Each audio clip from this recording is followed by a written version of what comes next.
Bonjour, Mathieu Lidon, je suis directeur de l'association Aide et Intervention à domicile, plus communément appelée IDOM. Et Sonia Guichardon, donc je suis responsable de secteur à l'association IDOC. on va animer ce Facebook Live en duo. On va tenter de respecter les gestes barrières, mais c'est un peu compliqué sur ce format-là.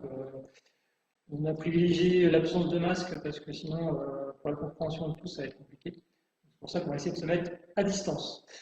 Donc l'idée là, c'est de parler de notre association et des métiers d'intervention à domicile, avec une spécificité nous concernant, puisqu'on a deux grandes catégories de métiers pour l'intervention à domicile. On vous en parlera juste après. Rapidement, quelques mots sur la structure. Donc c'est une association qui existe depuis 1942. Donc c'est l'une des plus anciennes associations d'aide à domicile de Sarthe. On intervient sur Le Mans et Couronne-Mansel, donc globalement Le Mans Métropole. Et aujourd'hui, on est 57 salariés pour une quarantaine d'équivalents temps plein. Donc sur 57 salariés, 55 femmes et 2 hommes. Ce qui est quand même assez récurrent aussi dans le secteur de l'aide à domicile, mais nous ne sommes pas fermés à des candidatures masculines. Donc on va vous présenter globalement les secteurs d'activité, donc les métiers qui sont associés à ces secteurs-là. Je vous parle juste d'une autre activité qui fait partie de l'association, mais dont on ne va pas s'attarder, c'est un multi-accueil que nous gérons également, qui mixe en fait des places de crèche et des places en halte garderie. Et donc on a 5 salariés qui sont dédiés à l'animation du lieu pour accueillir en période normale 20 enfants du lundi au vendredi. Voilà globalement pour l'association. Dernière précision, on a aussi une équipe administrative qui est composée de 5 personnes. On y reviendra un petit peu après. Également sur les métiers qu'on peut trouver au niveau administratif. Donc là, je laisse la parole à Sonia pour parler plus des deux grandes catégories de métiers que l'on va trouver pour intervenir au domicile des personnes. Donc effectivement, on a deux équipes qui interviennent à domicile. On a une équipe d'aide à domicile, donc ça c'est le terme générique. Après, dans le métier d'aide à domicile, il y a différentes formations possibles. Et on a une équipe de TISF qui sont les techniciennes de l'intervention sociale et familiale. Donc on va commencer par l'équipe d'aide à domicile qui, elles, donc, peuvent intervenir auprès d'un public de personnes âgées, de personnes handicapées, auprès de familles avec des enfants également. Et elles vont intervenir essentiellement pour des actes de la vie quotidienne, c'est-à-dire de l'aide à la toilette, de l'aide à l'habillage, l'aide au déshabillage, l'aide à la préparation des repas, ou alors juste le réchauffage des repas.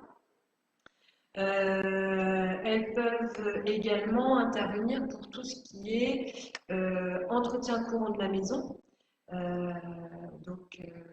Ça peut être l'aspirateur, le repassage, étendre le linge, le mettre à sécher, tout ce qui permet d'avoir un environnement agréable pour la personne âgée, la personne handicapée, mais également auprès d'un public qui n'a aucune problématique, on va dire, mais qui ont besoin de ménage. Donc on intervient également chez des personnes actives qui veulent 2 heures de ménage par semaine, par exemple, pour les soutenir un petit peu dans leur environnement. Et puis les aides à domicile peuvent également intervenir pour de l'aide au transport. Donc on a un service de transport accompagné. Vous pouvez voir derrière moi notre beau kangou, d'ailleurs, en photo.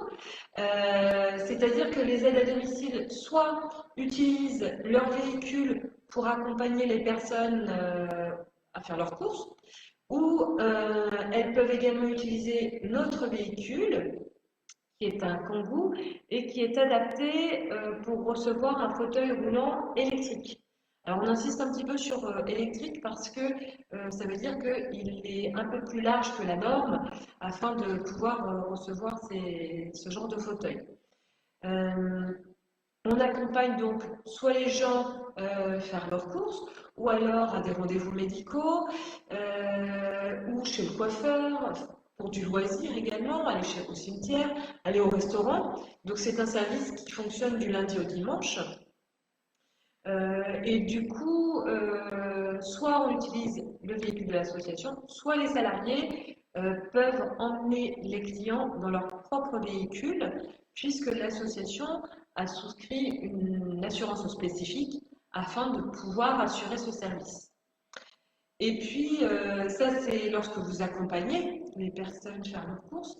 Et il y a d'autres personnes qui ne sont pas en capacité de se déplacer. Et donc là, les aides à domicile vont faire les courses à la place de la personne. Voilà en ce qui concerne un petit peu les activités du domicile proposées par l'équipe des aides à domicile. Ensuite, l'équipe des TISF. Donc les TISF, je répète, ce sont les techniciens, on va dire au masculin, puisqu'on a un homme, technicien de l'intervention sociale et familiale. Donc là, c'est un niveau bac. Il n'y a pas d'école en Sarthe, c'est un petit peu la particularité, mais il y a des écoles dans les départements limitrophes, donc sur l'Indre-et-Loire, le Maine-et-Loire et l'Orne. Donc la TISF ou le TISF intervient dans deux situations distinctes, c'est-à-dire que on peut intervenir au sein d'une famille par rapport à la convention que nous avons avec la CAF. Donc pour une maman qui accouche, par exemple, une maman enceinte, un parent souffrant, la TISF peut intervenir pour soutenir la cellule familiale pendant ces moments un petit peu plus compliqués. La particularité aussi, c'est que la CAF finance à hauteur de 80 heures prises en charge à 100% par la CAF lorsqu'il y a une naissance multiple, par exemple. Donc là, on intervient au quotidien et puis on peut aider la famille sur des choses vraiment des choses très simples, hein, comme aider à prendre un bain d'un enfant, l'aide aux devoirs le soir, la gestion du matin pour habiller les enfants, les emmener à l'école, pareil le soir, l'aide aux devoirs, faire des activités auprès des enfants. Donc tout ça rentre dans les missions du TISF. Et il y a une autre mission du TISF, c'est tout ce qui est visite médiatisée. Donc là, bien souvent, ce sont des familles qui n'ont plus les enfants. Il y a eu un placement décidé par le juge à un moment donné. Et l'enfant revient au domicile avec l'accord du juge, mais le juge souvent précise que l'intervention doit se faire en médiation, c'est-à-dire qu'il faut un tiers qui assure que tout se passe bien au domicile, et ce tiers, en l'occurrence, c'est le TISF. Donc on appelle ça visite médiatisée parce que effectivement le TISF médiatise la visite et s'assure que le parent s'occupe correctement de son enfant, c'est-à-dire que par rapport à l'alimentation, est-ce qu'il y a ce qu'il faut à manger, est-ce que c'est prêt, est-ce que tout a été anticipé pour le week-end, est-ce qu'il y a de la violence, alors pas uniquement physique mais verbale, est-ce que le parent est sous emprise d'alcool, puisque ce sont des problématiques aussi qu'elle rencontre fréquemment. Donc là, le TISF s'assure que le parent est en de bonnes conditions pour recevoir son enfant à son domicile. Et puis à un moment donné, eh bien, si le parent est ivre, ce qui est déjà arrivé, eh bien, il faut être en capacité de dire bah non, stop, la visite s'arrête là et l'enfant repart en famille d'accueil et on écourte dans ces cas-là assez rapidement la visite. Donc voilà en ce qui concerne le métier de TISF. Donc ça, ce sont les deux grandes catégories qui interviennent au domicile dans notre association en tout cas. Après, ce qu'on peut dire, c'est il y a deux types de recrutement, hein, en fait. On ne recrute pas de la même manière une aide à domicile et un ou une TSF. Sur les aides à domicile, c'est possible de pouvoir faire ce métier sans avoir de diplôme ou de qualification particulière. Alors évidemment, on préfère quand la personne elle a des expériences, un diplôme, une qualification, mais c'est vrai que c'est encore possible de faire ce métier-là sans formation initiale. Par contre, ce qu'on attendra et ce qu'on attend, c'est un savoir-être irréprochable en termes de ponctualité, en termes de bienveillance, en termes de comportement au domicile. Donc ça, c'est des choses qui sont essentielles dans le recrutement. Néanmoins, quand on a dit ça, c'est vrai que sur les derniers recrutements qu'on a effectués, on a quand même un certain nombre de personnes qui ont le titre professionnel, assistant de vie aux familles, donc le titre pro ADVF, qui est une formation assez courte, mais qui présente quand même l'avantage d'être complète et qui va nous permettre, nous, de faire intervenir la personne sur l'ensemble des champs que l'on traite au quotidien. Donc ça, c'est une formation qui marche plutôt bien en ce moment. Et du coup, on en a quand même quelques-unes dans les effectifs. Côté TISF, donc là par contre, c'est clairement impossible de recruter sans qualification, sans diplôme. Donc Sonia l'a dit tout à l'heure, il y a un diplôme d'État qui existe, qui est le diplôme d'État de TISF, donc qui est un niveau bac.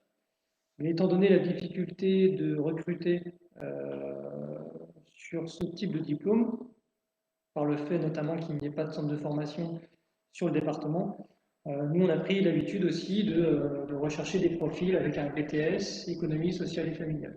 Voire, on a aussi en ce moment une conseillère économie sociale et familiale, mais c'est quand même beaucoup plus rare.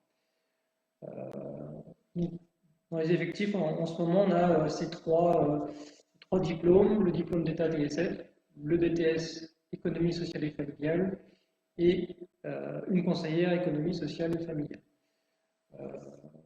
Par contre, sachez que voilà, on essaye de travailler en ce moment pour envisager éventuellement une formation qui aurait lieu sur le département. Donc si vous êtes intéressé par ce métier, déjà je pense qu'il faut se renseigner un peu plus sur le contenu, sur le quotidien, parce que c'est un métier qui est très méconnu et qui pourtant a vraiment un impact social très fort auprès des familles et qui mérite vraiment d'être connu et reconnu. Donc voilà, on recrute vraiment différemment selon que l'on recherche un ou une aide à domicile et un ou une TISF.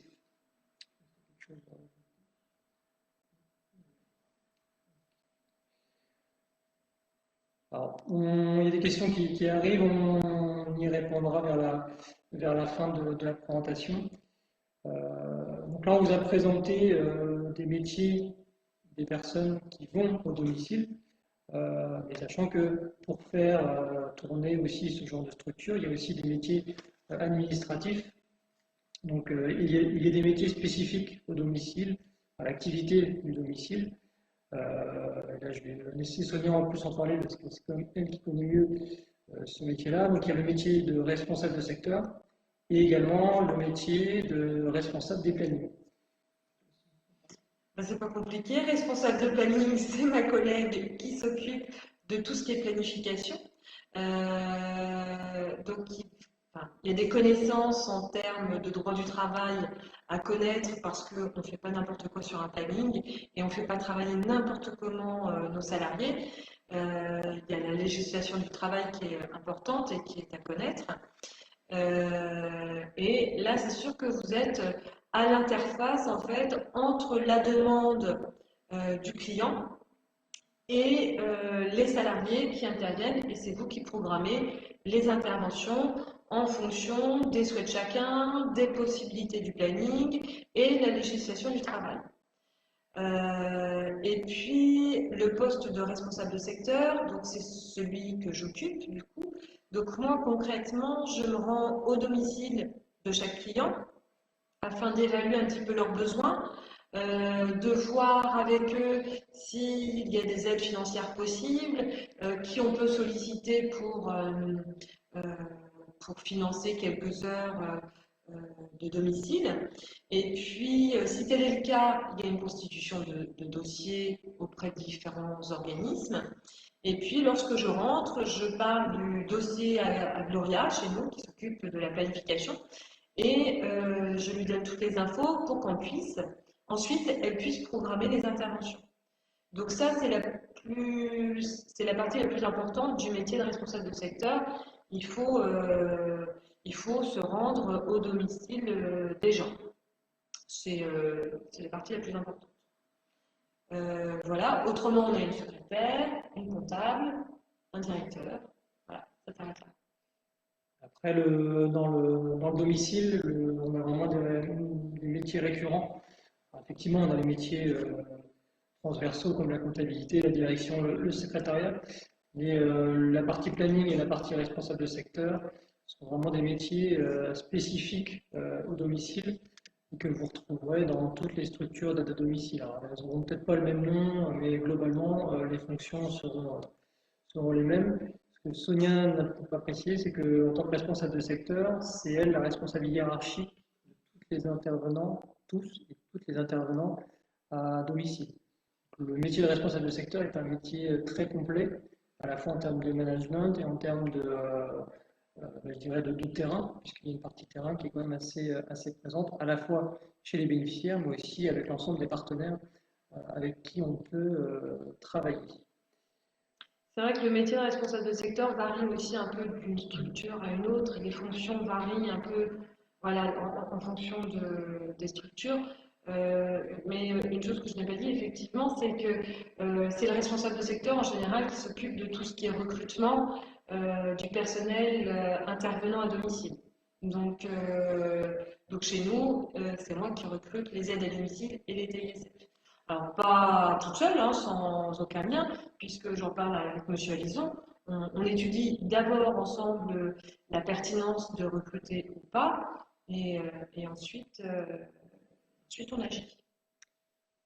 Pas fait exprès, mais c'est une très bonne transition avec la partie d'après. Donc sur le recrutement, on se serait parlé, enfin, on aurait fait cette intervention il y a quelques semaines ou quelques mois, on aurait eu un discours un peu différent, puisque l'ensemble des structures d'aide à domicile sont en recherche permanente de candidats. Avec l'épidémie de Covid qui sévit, ça a modifié quand même un peu la donne, je pense et j'espère de manière temporaire. On est plutôt confiant, on pense que ça va quand même changer, ça va évoluer assez rapidement.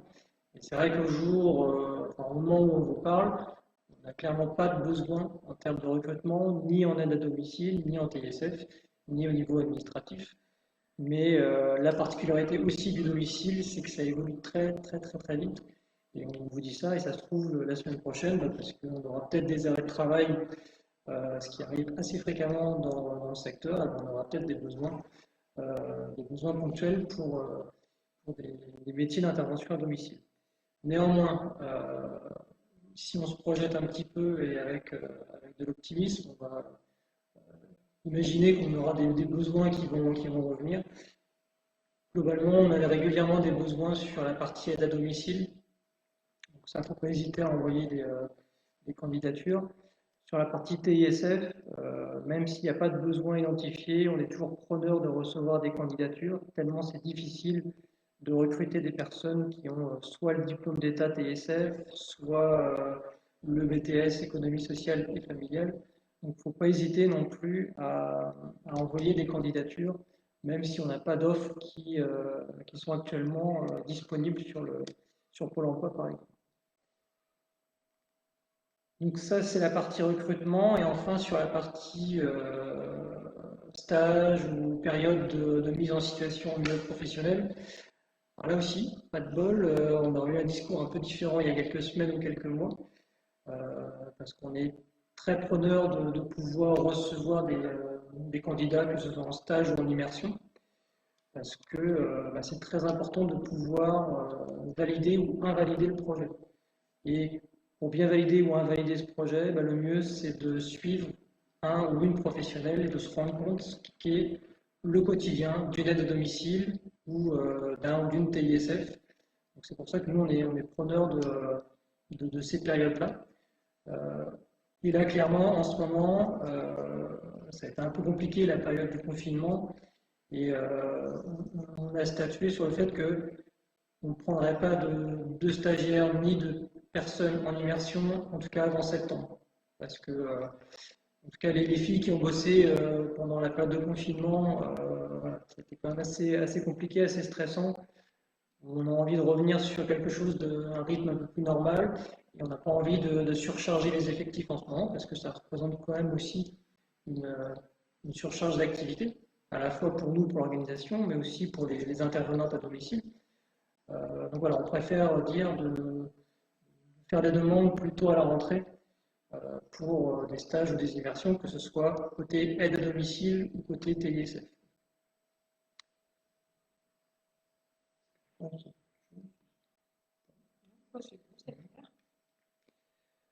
Donc je pense qu'on a abordé à peu près tout. Je vais regarder les questions. Alors, il y a une question, y a-t-il des interventions de TISF avant placement de l'enfant?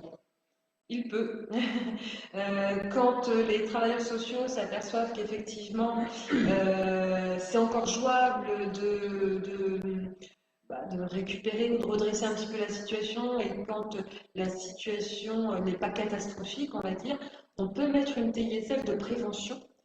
Donc c'est le département qui finance. Et là, la TISF va essayer de revoir un petit peu avec le parent ce qui ne va pas afin que le parent puisse se saisir de tout ça et mettre en place les actions correctives afin d'éviter le placement des enfants. Donc ça arrive. Mais c'est vrai que sur le département, il y a plus d'actions après qu'avant. Et sur d'autres départements, la prévention est parfois plus importante. Dans le Maine-et-Loire, c'est le cas notamment. Donc une autre question, possibilité de stage en TSF? Oui, mais pas maintenant, en gros. Donc plutôt à la rentrée, mais un grand oui sinon pour accueillir des personnes pour découvrir ce métier. Alors, je dirais encore plus même sur le métier de TSF parce que il est tellement méconnu que on aura beau dire ce que le décrire les différentes activités, le quotidien. Je pense qu'il faut vraiment suivre quelqu'un, ne serait-ce qu'une journée, 2 jours, et on se rend vraiment largement mieux compte de ce qu'est le quotidien d'un TSF ou d'une TSF, qui, je le rappelle, est un très très beau métier. Autre question, quelles sont les plages horaires d'intervention des aides à domicile et des TSF? Très bonne question. Donc les plages horaires, alors pour l'aide à domicile, les plages horaires, on peut démarrer à 7h, 7h30 le matin. Pareil, les TISF, c'est la même chose. Ça peut être 7h, 7h30 le matin. Et il y a une amplitude horaire de 12 heures. Ça veut dire qu'une salariée qui commence à 7h30 ne doit pas terminer après 19h30. Si vous commencez à 8h, vous ne pouvez pas terminer après 20h. Voilà.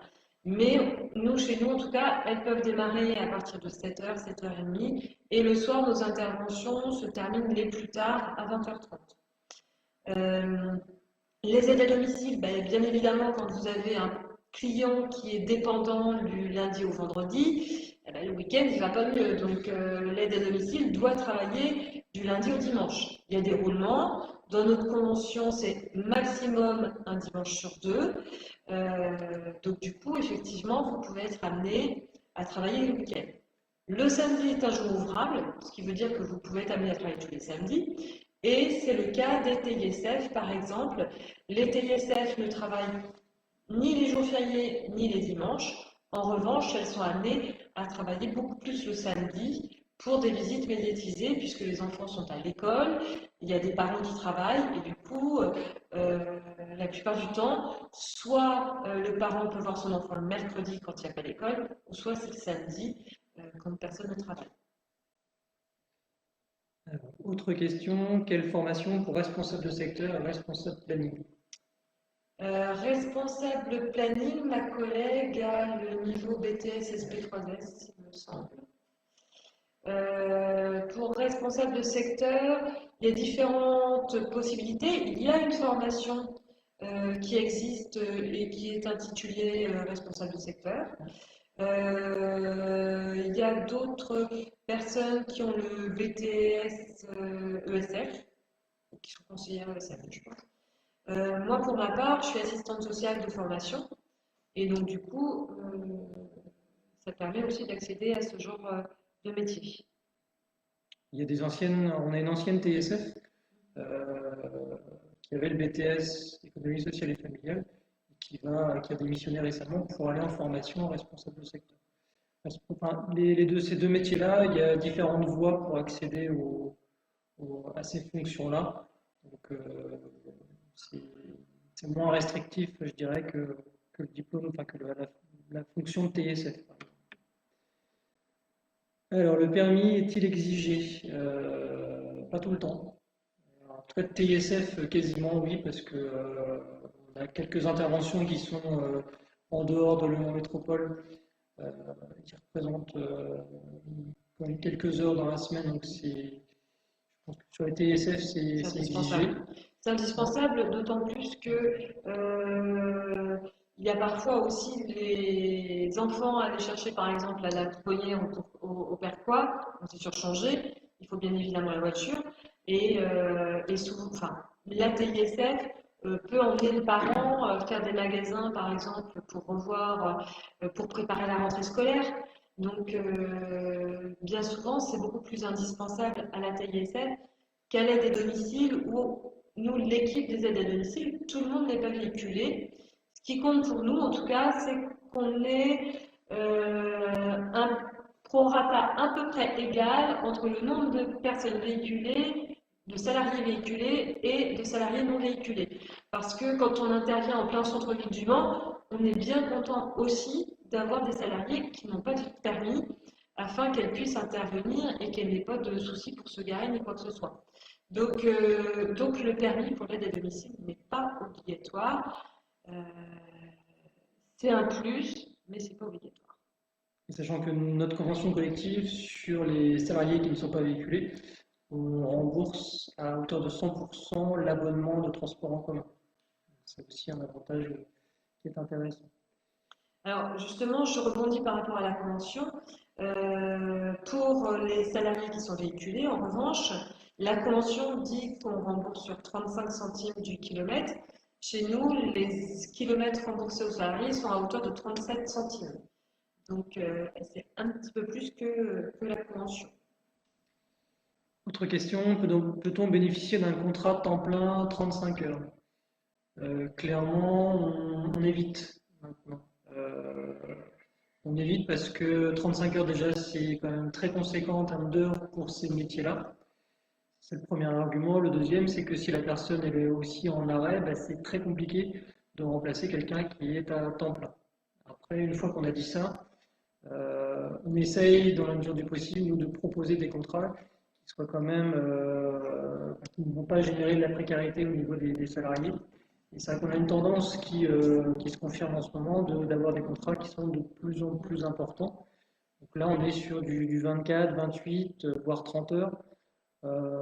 Mais 35 heures, on en a au total 4 ou 5 entre les aides à domicile et les TISF. Mais c'est vrai qu'on essaye quand même de proposer à minima 24 ou 28 heures.